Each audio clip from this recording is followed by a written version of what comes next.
Welcome to this reflection hosted by Chorley and Leyland Methodists as part of the worldwide Thy Kingdom Come prayer movement. Today is day 6, when we're invited to reflect on some words of St. Paul in his letter to Timothy, chapter 2, verse 1, and to think on the general theme, make your life a prayer. So Paul writes, first of all, I urge that supplications, prayers, intercessions, and thanksgivings be made for everyone. At its heart, prayer is a means of communication, a way of keeping in touch with one who loves us and who we seek to love. Of course, how motivated we are to keep the lines of communication open depends on the quality of the relationship at any one time. But the more we can become aware of how deep the love of God is for us, the more motivated we are to keep in touch, to want to keep in touch, to share with God our very selves, our lives and situations, and to seek the benefit of that deeper wisdom than we can access alone, what Paul calls spirit wisdom as against human wisdom. Our first reaction on hearing those words, pray for everyone, might be, really? I have to pray for everyone? That's impossible. Or I feel overwhelmed already just trying to pray for my family, my friends, my church, the world. But the meaning here is not about attempting to pray for every single person in the world, but about realizing that there is no one who we cannot or should not pray for as we feel prompted. Paul followed those words to Timothy with an example of who people might pray for rulers and all those in authority. That wasn't something the average Jew of his day was really open to hearing. Why should they pray for the Roman rulers oppressing them?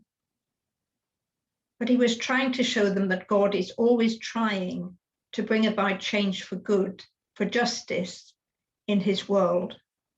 And prayer is a way we can help to open up channels for his grace to reach those who we might judge do not even deserve to be prayed for.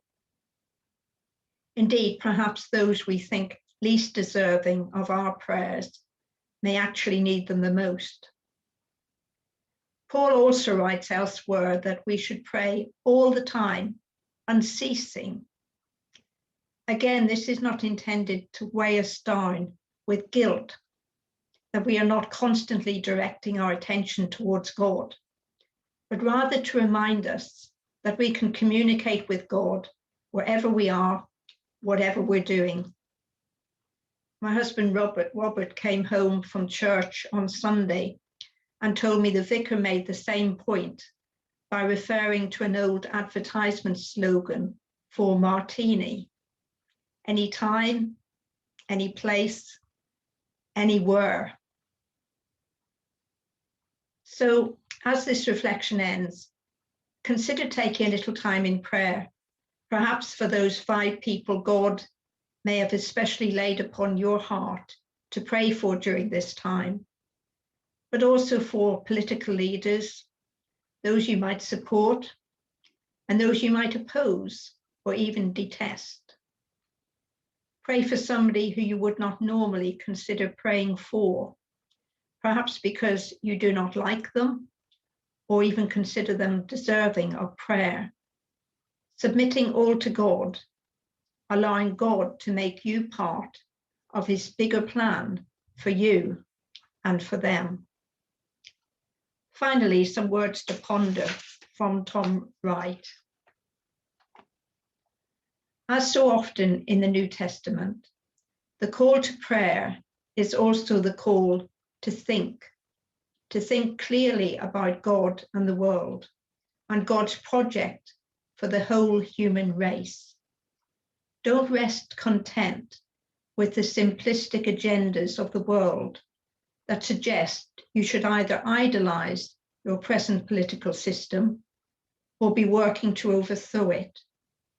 Try praying for your rulers instead and watch not only what God will do in your society, but also how your own attitudes will grow, change, and mature. May God bless you today.